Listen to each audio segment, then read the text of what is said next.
साथी आवाज दो और जोर से आवाज दो।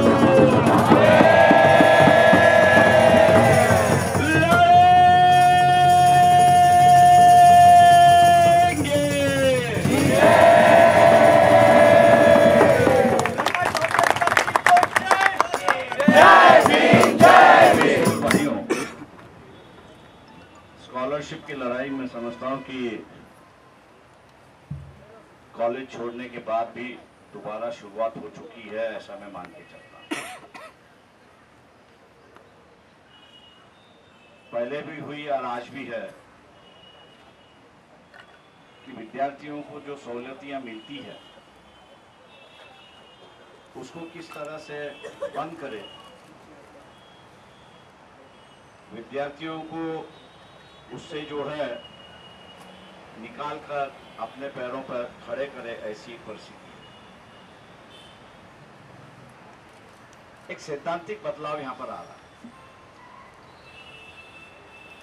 और सैद्धांतिक बदलाव ये है कि संविधान कहता है शिक्षा ये सरकार की जिम्मेदारी होनी चाहिए, लेकिन अभी की जो सरकार है या पिछली सरकार, कांग्रेस की सरकार हो या आज की सरकार हो, ये कह रही है कि शिक्षा जो है वो पारिवारिक जिम्मेदारी है और पारिवारिक जिम्मेदारी होने की वजह से जो कुछ सहूलतियां हम लोग दे रहे हैं वो निकालने की बात यहाँ पे चली है। ये लड़ाई पुरानी लड़ाई है, ऐसा मैं मानता हूं। हर जनरेशन इस लड़ाई से लड़ते आ रहा है, वो अपने लिए लड़ते आ रहा है, लेकिन एक खुशी की बात है कि आप अपने लिए भी लड़ते हो और उसके साथ साथ आप जो जनरेशन इस कॉलेज में आए नहीं रही, मतलब जिसको एडमिशन मिल भी नहीं रहा, उस विद्यार्थियों के लिए भी जो सहूलियतें हमको मिल रही है वो सहूलियतें उनको भी कंटिन्यू होना चाहिए। ये मैं समझता हूँ एक अच्छी बात है, सराहनीय बात है और इसलिए मैं आप सभी को धन्यवाद देता हूँ। मैनेजमेंट की तरफ से कहीं ऐसी आंदोलनों को सपोर्ट मिलता है ऐसा मुझे नहीं लगता। पहली लड़ाई तो मैनेजमेंट के साथ होती है, उसके बाद में असली लड़ाई वहां पे शुरुआत होती है। मैं विद्यार्थी इमरजेंसी के वक्त हम लोग थे,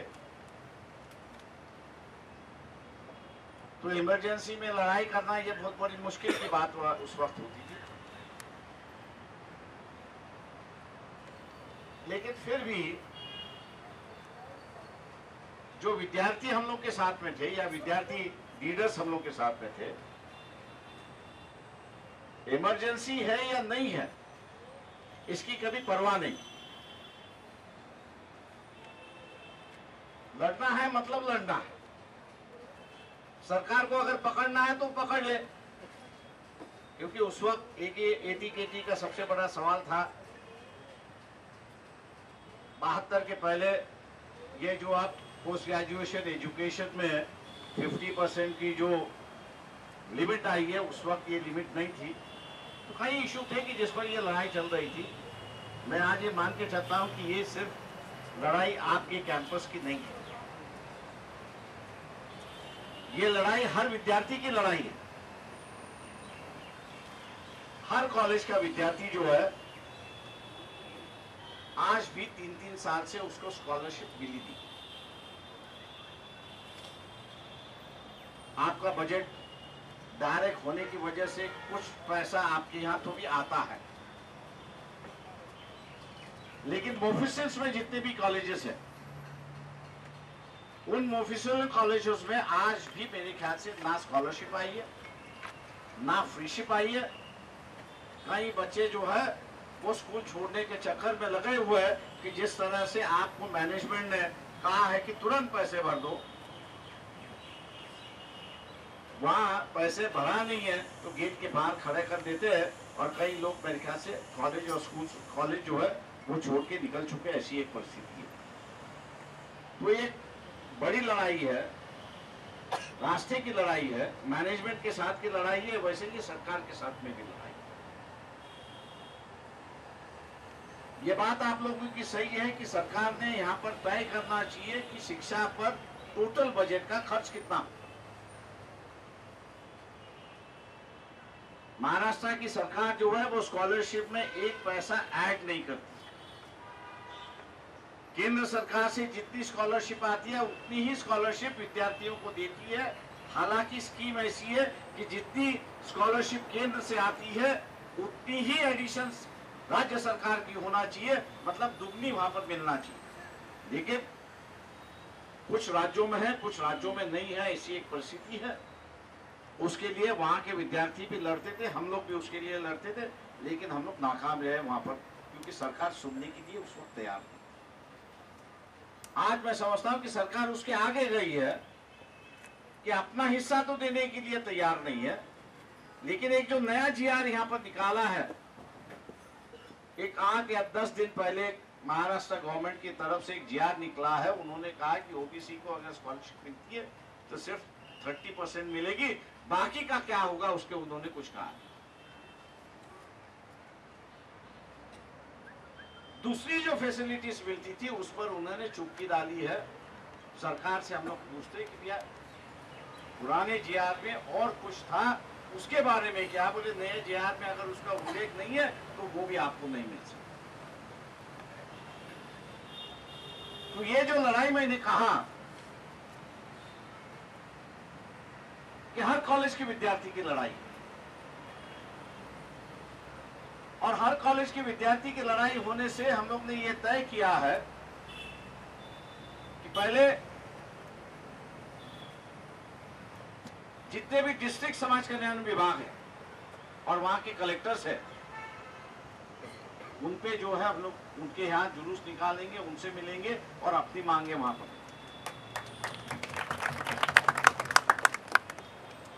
दूसरी बात यहां पर यह है कि महाराष्ट्र असेंबली चल रही है,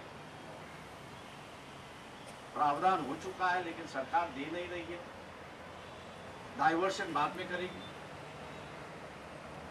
और इसलिए आप लोगों ने जैसा मैनेजमेंट को यहाँ पे टारगेट किया हुआ है, और मैनेजमेंट को टारगेट करते हुए ये कहा है कि भैया जो कंट्रीब्यूटरी फंड आता है उस कंट्रीब्यूटरी फंड से ओबीसी हो, एससी हो, गरीब विद्यार्थी हो, इनकी मेस और फीस की प्रावधान होना चाहिए।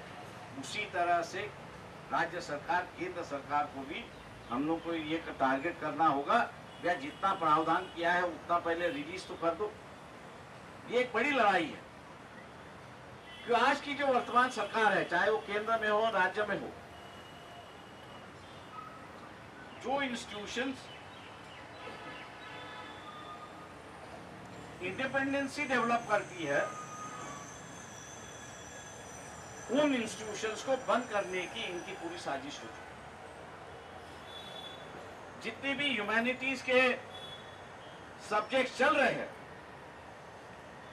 बीच में इनका जीआर निकला था कि इनको सबको बंद किया जाए, इनको ग्रांट नहीं मिलेगी। लेकिन केंद्र सरकार पर प्रेशर डालने के बाद उसको साल भर एक्सटेंशन मिल रहा है, और हर साल के लिए उसको एक्सटेंशन के लिए लड़ना पड़ रहा है। ऐसी एक परिस्थिति है। जो विभाग केंद्र शासन ने पहले कहा था कि ये चालू होना चाहिए, यूनिवर्सिटी ने उसको शुरुआत किया, लेकिन अब जो है वही सब्जेक्ट जो है, वही विषय जो है, केंद्र सरकार को अपनी नीतियों के मुताबिक अड़चन दिखाई दे रही है, उनको वो बंद करने नहीं। इसलिए ये लड़ाई मैं मान के चलता हूं 2019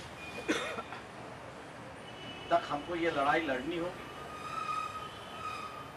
केंद्र राज्य शासन के खिलाफ भी लड़नी होगी। मैनेजमेंट जो है वो उदासीन भूमिका दिखाई देता है, ऐसे मुझे विद्यार्थियों के साथ में बैठ के जो मैनेजमेंट ने लड़ना चाहिए, उनको प्रोत्साहन देना चाहिए कि अगर इन इंस्टीट्यूशंस को जो प्रावधान है, क्योंकि ये institution by the act of parliament बने, और बाय एक्ट ऑफ पार्लियामेंट बने हैं, तो इसका मतलब ये है कि डिसीजन हो चुका है कि ये इंस्टीट्यूशन जो है वो किसी भी हालत में चलने चाहिए, और किसी भी हालत में अगर चलने चाहिए तो इनको चलने के लिए जो राशि लगती है वो राशि बजट से आनी चाहिए दोस्तों। लेकिन बड़ी दुर्भाग्य की बात है कि प्राइवेटाइजेशन का जो दौर है वो 1990 से शुरुआत हुआ, जिसमें आज दोनों भी पॉलिटिकल पार्टीज इन्वॉल्व है, और इसलिए दोनों सामने आने से कतरा रहे हैं। तो ये आंदोलन हम लोगों को ही चलाना होगा, विद्यार्थियों को ही चलाना होगा, और बिना विद्यार्थियों को चलाए हुए ये आंदोलन मेरे ख्याल से आगे नहीं चल सकता। 2014 की मैं बात करूं, विद्यार्थियों के सामने हम बैठे थे, मतलब उनको लेके ही हम लोग बैठे थे। एक बात वहां पर चली, डीजल प्राइसेस उस वक्त बढ़े, और उसके 3 दिन बाद जो है 2G स्कैम पे घोटाले के फिगर्स बाहर निकले।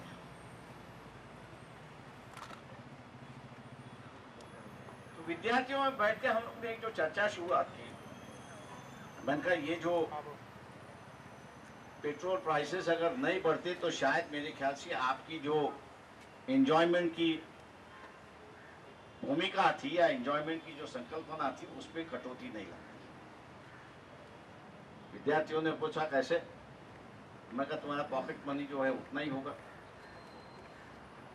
पेट्रोल दाम बढ़ गए हैं, इसलिए जहां 10 मोटरसाइकिल की रैली आप लगा सकते हो, आप मेरे ख्याल से 2 रैली कम करके 8 रैली होगी। आप मेरे ख्याल से इसके खिलाफ लड़ना चाहिए। बात क्लिक होगी, विद्यार्थियों में क्लिक हो गई, सब हो गया, सरकार वहां पर गई। आपके हाथ में सबसे बड़ी ताकत है, ऐसे मैं मानता हूं। आपके हाथ में सबसे बड़ी ताकत है। ये सबसे बड़ी ताकत जो है वो आपको इस्तेमाल करना होगा। मोदी जैसे 12,000 करोड़ अगर इस देश में ले जा सकते हैं तो इस यूनिवर्सिटी चलाने में मेरे ख्याल से 500 करोड़ की जरूरत होगी। और सरकार अगर 500 करोड़ की व्यवस्था नहीं कर सकती है तो नरेंद्र को निर्माण मोदी को ले आइए और उससे 500 करोड़ लेके ये संस्था को जो है कामयाब बनाइए। ये एक हम लोग को स्ट्रैटेजी बनानी है कि सरकार को नीचे खींचने के लिए या इस सरकार को जवाब ना देने की परिस्थिति में लाने के लिए हम लोग ने इस बात को शुरुआत की। जो धरना प्रदर्शन शास्त्री भवन में 6 या 7 दिन पहले हुआ, मैं उनके स्लोगन बाहर से सुन रहा था। मैंने कहा इस स्लोगन में जो है कहीं तो भी नई जान आनी चाहिए, क्योंकि उस वक्त बहुत बड़े स्कैम की जो बात आई थी, अगर वहां मेरे ख्याल से विद्यार्थी इस बात को उठाते, इस सरकार को अगर पता चलता तो शायद मेरे ख्याल से विद्यार्थियों ने क्या किया इनको जानकारी है और उसी की वजह से वह सरकार में बैठे हैं। तो उसी तरीके से ये हमको ना हटा दे, इसलिए मैनेजमेंट पर प्रेशर डाल के आज जो फीस बढ़ाई है शायद मेरे ख्याल से वो फीस कम कर दे। मेस की और हॉस्टल की जो फीस बढ़ाई है जो इनके हिस्से में आती है वो कर दे, और जो ग्रांट मिलनी चाहिए संस्था को जो मिली नहीं है शायद वो मेरे ख्याल से इमीडिएटली रिलीज कर दे। प्रकाश जावड़ेकर से मेरी बात हुई, मैंने कहा सरकार तो 4 साल चलती है, 5 साल चलती है, मुझे उसके बाद भी हिसाब देना होता है।